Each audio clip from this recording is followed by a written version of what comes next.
아, 안녕하세요. 장준입니다. 오늘 저는 수면 관리에 관한 강의를 해보도록 하겠습니다. 한 주의 시작, 활기찬 월요일 아침인데요. 사진처럼 자고 일어났을 때 정말 개운하고 상쾌한 아침을 맞이하면 너무 좋겠죠. 다들 어제 꿀잠 주무셨나요? 잠을 잘 자는 것이 너무 중요하다는 사실 우리 모두 잘 알고 있는데 사실 수면에 대한 이야기를 전문가들이 많이 강조를 하고 있어요.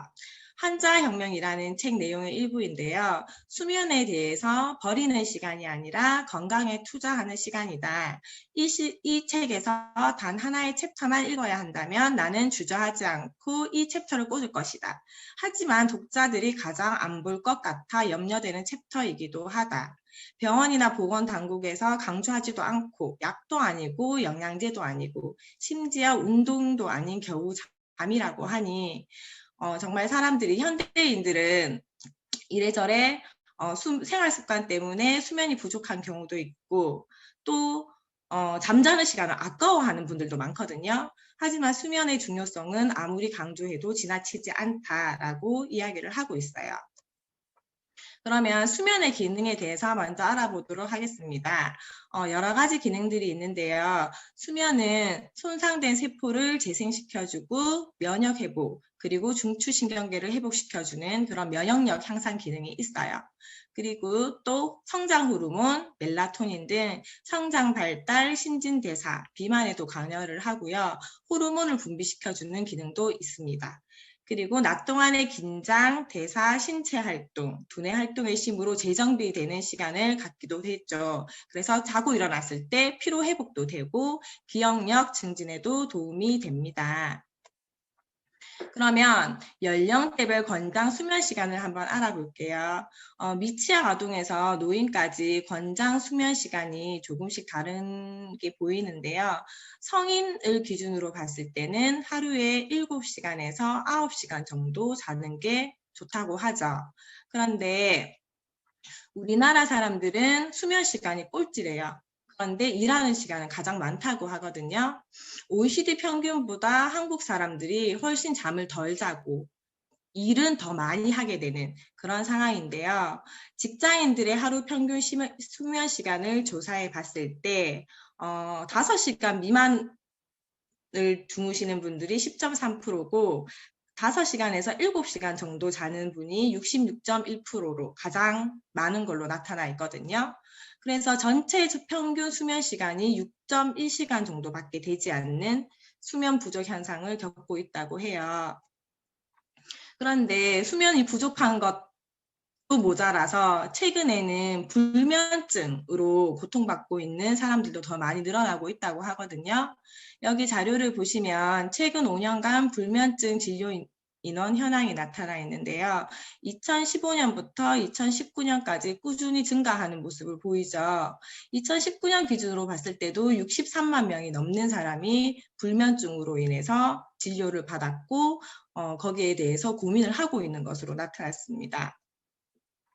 수면 장애는 어떤 증상들이 있냐면 잠을 잘 때 속이 불편하고 미열이 있고 자다가 한 번씩 깨고 잠들 때까지 30분 이상이 걸리고 최근 들어서 건망증이 심해졌다. 잠을 자도 머리가 맑지 않고 계속 피곤하다. 기운이 없고 모든 일이 귀찮고 우울하다면 우리가 수면 장애를 겪고 있다라고 생각을 할 수 있거든요.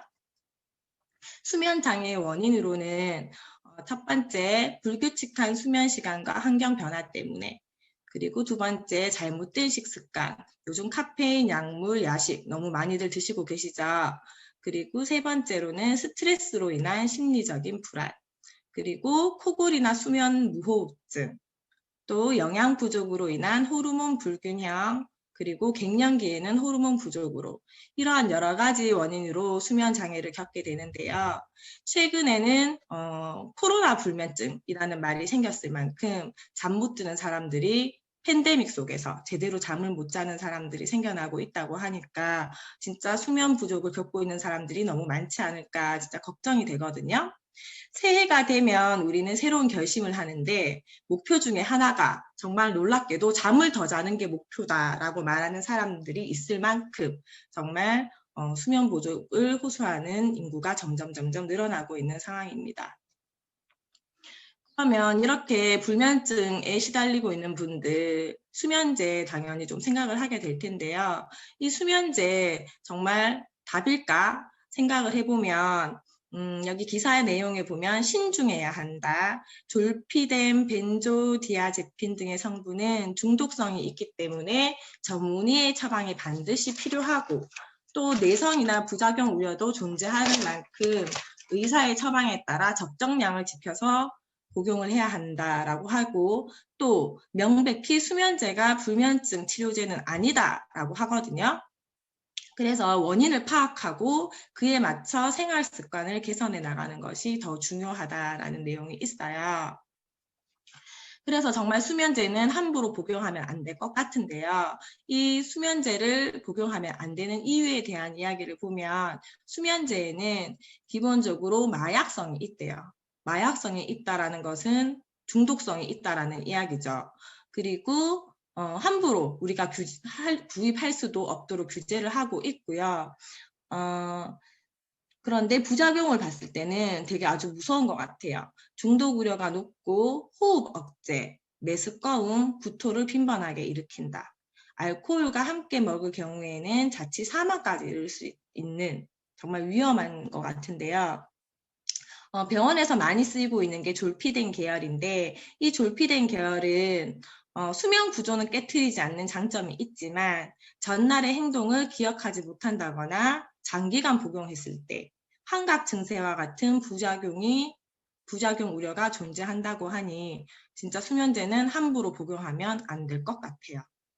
실제로 수면제, 수면유도제의 부작용을 뉴스에서 기사화해서 보도한 적이 있었는데요. 여기 그림을 보면 수면제와 자살 위험도에 대한 부분을 언급했어요. 자살 위험도가 1.9에서 2.8배까지 높아지고요. 중독성이 없다 하더라도 수면제는 위험하다라는 내용을 보도한 적이 있거든요. 오른쪽에 보시면 아까 전에 제가 소개했던 한자혁명 책 안에 있는 일부 내용인데요. 여기에서도 수면제에 대한 위험성을 이야기하고 있어요. 전 세계적으로 가장 흔히 사용되는 수면제는 졸피뎀이다. 한국에서도 흔하게 처방되었던 수면제 중 하나이고 심각한 부작용이 보고되면서 논란이 일었던 의약품이라고. 이들 약물을 수면제 용도로 장기 복용하는 환자 중에 우울증 증상이 나타난다면 이 약의 부작용일 확률이 크다. 심한 경우 자살 충동이 생길 수 있다라고 전문가들도 책을 통해서 경고하고 있습니다. 그런데 수면제 같은 경우에는 규제를 통해서 우리가 의사의 처방을 받아서 먹게 되지만 그와 또 다르게 수면 보조제라는 식품이 엄청 지금 많이 뜨고 있대요. 여기에 보면 최근 기사이거든요. 2021년 1월 31일 기사인데요. 눕자마자 잠든다 60% 과장 광고 수면 보조제 식품의 실체라고 해서 기사 내용이 나와 있는데 정부가 국내 10개 온라인 쇼핑몰에서 판매 중인 1000개 이상의 제품을 조사했더니 그중에서 605개 59.4%에 해당하는 제품이 허위 과대 광고로 판정이 되었다고 해요. 오른쪽에 보시면 저희가 진짜 자주 사용하고 있는 쿠팡이거든요. 쿠팡에서 판매한 식품 광고인데요. 일반 식품이지만 수면 도움이라는 용어를 불법적으로 넣어서 건강기능식품으로 둔갑했다는 이유로 행정처분을 받은 제품이 있고요. 그 옆에 오른쪽에도 네이버 쇼핑에서 판매했다가 식약처에 적발된 제품이에요. 불면증이라는 단어를 넣어서 질병 예방 치료에 효과가 있는 것처럼 표시를 했고 또 수면 기능성 원료를 넣지 않았는데도 수면 보조 기능이 있다고 거짓으로 광고를 하고 또 수면제라는 단어를 넣어서 소비자가 의약품으로 오인하게 유도했다는 이런 여러 가지 제품군들이 행정처분을 받았거든요. 이런 우리가 쉽게 사용하고 쉽게 접할 수 있는 쇼핑몰에서 이런 제품을 판매를 한다고 하니 진짜 우리가 똑똑한 소비자가 되어서 이런 제품에 현혹되어서 구매를 하면 안 되겠다라는 생각이 진짜 많이 들었던 것 같아요. 그래서 수면의 원리만 알아도 사실 우리가 잠을 정말 잘 잘 수 있을 것 같다라는 생각이 들거든요. 그래서 수면의 원리에 대해서 한번 알아보겠습니다. 트립토판은 단백질을 구성하는 아미노산 중에 하나로 필수 아미노산이에요. 이 단백질이 세로토닌 호르몬의 원료가 되고 이 세로토닌의 멜라토닌 호르몬을 촉진시키는 역할을 하거든요.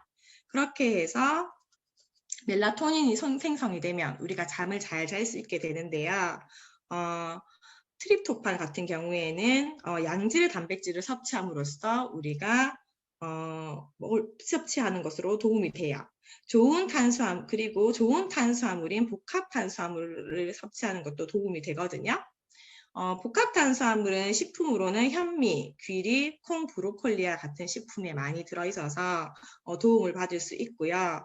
그리고 세로토닌 같은 경우에는 충분한 햇볕을 쬐고 오메가3 유산균을 섭취하는 것이 세로토닌 호르몬을 증가시키는 데 도움이 됩니다.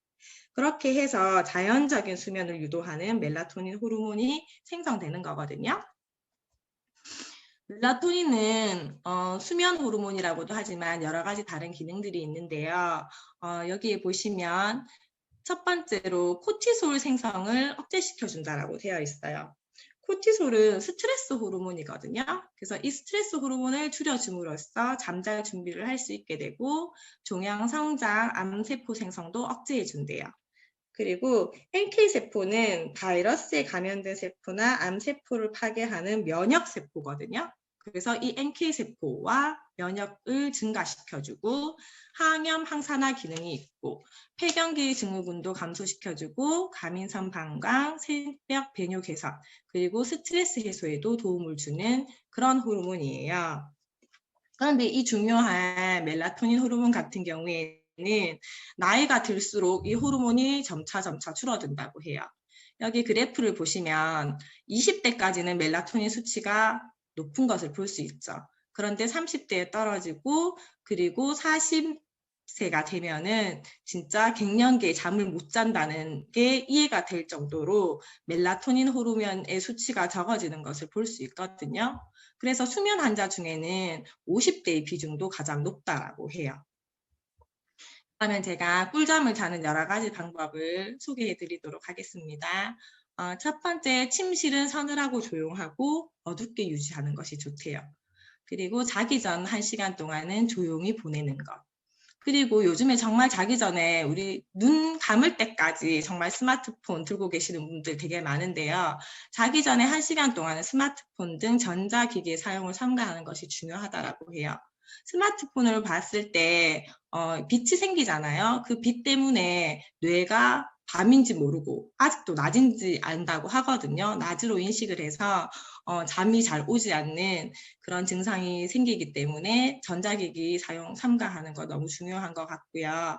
그리고 매일 밤 같은 시간에 잠자는 것, 주말에도 유지를 해주시는 것, 그리고 몸에 맞는 베개 사용하는 것, 자기 전 2시간 동안은 과식하거나 야식을 먹지 않기. 요즘 야식 드시는 분들도 진짜 많은 것 같더라고요. 그래서 진짜 자기 전에 야식, 과식 금지입니다. 그리고 또 자기 전 음주 피하기. 하루 동안 어떤 운동이라도 하는 것. 자기 전에 따뜻한 물에 샤워를 하거나 몸을 담그는 것. 그리고 매일 외출함으로써 비타민 D를 합성하는 것이 꿀잠 자는데 아주 도움이 된다고 하거든요. 그래서 이런 생활 습관도 잘 지켜주시면 좋을 것 같습니다. 그리고 제가 한 가지 더 얘기하고 싶은 것은 잠 못 자시는 분들 중에서 의외로 술에 의존하시는 분들이 요즘 되게 많은 것 같아요. 제가 아는 어떤 분도 잠을 못 자서 술을 드신다고 하더라고요. 그런데 술을 마시고 잠을 자는 것이 진짜 위험한 것 같아요. 여기에서도 보면 불면증에 술은 독이다.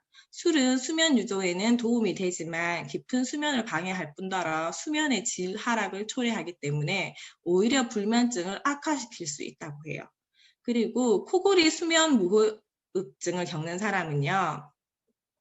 알코올 분해 시 발생하는 아세트알데히드라는 것이 점막을 붓게 하고 기도를 접혀서 호흡 곤란 증세를 더 심화시키기 때문에 술은 매우 위험하다고 하니까 술을 드시고 잠을 청하는 것은 진짜 안 좋은 습관이 될 것 같거든요. 그래서 주변에 이런 분들이 있으시면 꼭 얘기해 주시면 좋겠어요. 그러면 수면을 위해서 아까 전에 제가 영양적인 공급도 아주 중요하다라고 이야기를 드렸었거든요. 여기에 보면 멜라토닌의 원료가 되는 것이 단백질이라고 말씀을 드렸었고, 신경 안정을 유도하는 칼슘, 마그네슘, 비타민 D, 그리고 세로토닌 합성을 시켜주는 비타민 B군, 세로토닌 활성을 상승시켜주는 식물 내재 영양소, 그리고 장에서 세로토닌이 분비된다고 하죠. 유산균 아주 중요하고요. 뇌에서의 세로토닌 활성을 시켜주는 오메가3. 이런 영양들이 수면을 위한 아주 도움이 되는 영양소인데요. 아래 그림에 보시면 이러한 영양 공급에 절대적인 도움을 주는 뉴트릴라이트 제품군들을 제가 그림에 넣어놨거든요. 뉴트릴라이트는 86년 역사를 가진 세계 판매 1위의 건강보조식품입니다. 첫 번째 보이는 그림이 뉴트릴라이트 파이토 프로틴이에요. 저도 정말 매일매일 애용하고 있는 제품들인데요. 이 파이토 프로틴에는 9가지 필수 아미노산과 11가지 불필수 아미노산을 풍부하게 제공하는 순식물성 단백질 제품으로 아미노산 스코어가 100점인 그런 고단백질 건강기능식품입니다. 그리고 두 번째 보이는 것은 밸런스 위든인데요. 검증된 5가지 균주와 독점 표물라로 개발된 63억의 프로바이오틱스예요. 세 번째 보이는 제품은 뼈를 구성하는 칼슘과 신경과 근육 기능 유지에 필수인 마그네슘, 그리고 칼슘의 흡수를 돕는 비타민 D까지 함유한 칼맥디고요. 그 옆에는 오메가3예요. 세몬오메가. 연어를 주원료로 추출한 오메가3 지방산이 함유된 세몬오메가이고요. 그 옆에 8가지 비타민 B로 채우는 몸속 세포 에너지인 비타민 B+. 그리고 마지막으로 보이는 제품이 저희 뉴트릴라이트의 대표적인 더블엑스인데요. 이 더블엑스에는 14가지 비타민과 미네랄 10종이 들어있는 한국 입맞춤 표물러로 드실 수 있는 정말 저희가 안심하고 또 신뢰할 수 있는 이런 영양을 공급받을 수 있는 뉴트라이트 제품들이거든요. 그러면 원인별 필요 영양에 대해서 한번 또 알아볼게요. 잠을 못 이루는 원인이 스트레스나 갱년기나 하지 불안 증후군인 같은 경우에 한 가지 팁을 드리자면 스트레스 때문에 내가 진짜 잠을 못 자겠다 하시는 분들 있잖아요. 그런 분들은 L테아닌으로 스트레스로 인한 긴장 완화에 도움을 주는 엔바이 뉴트릴라이트의 아름답고 고요하게 테아닌샷 이 제품이 있고요. 그리고 아까 전에 제가 소개드렸던 항산화 종합 비타민 더블엑스가 있습니다. 그리고 멜라토닌 호르몬이 갱년기에 현저하게 줄어든다고 제가 아까 그래프도 보여드렸었죠. 이 갱년기에 중요한 멜라토닌을 안정화시켜주고 여성 호르몬을 증가시켜주는 그런 제품인데요. 루바브 뿌리로 추출해서 만든 루바 블렌드이고요. 그 다음에 하지불안 증후군은 야간에 진짜 악화되는 다리 저림 통증 때문에 숙면을 취할 수 없는 그런 증상인데요. 하지불안 증후군에 도움을 주는 식품은 철분과 엽산을 보충해주는 아이언 폴리 플러스와 근육과 신경을 안정시켜주는 칼맥디가 있습니다.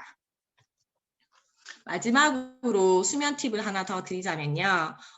아로마 테라피라고 나오는데요. 아로마 테라피는 향기 나는 식물을 사용해서 치료가 되는 요법이거든요. 그 중에서 라벤더는 심신 안정을 통해서 수면을 유도하고 숙면을 취할 수 있는 그런 성분이에요. 저희 제품으로 봤을 때는 베르가니 라벤더 오일이 있거든요. 이거는 2가지 세트인데 100% 오가닉 에센셜 오일 2종 세트예요. 라벤더 꽃잎에서 추출한 라벤더 오일이거든요.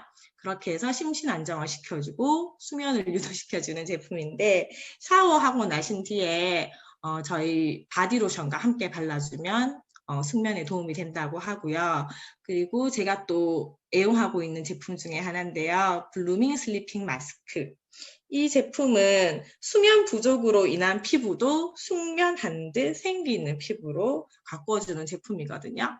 제가 어젯밤에 바르고 잤어요. 그러니까 진짜 얼굴이 오늘 너무 반짝반짝 것 같아요.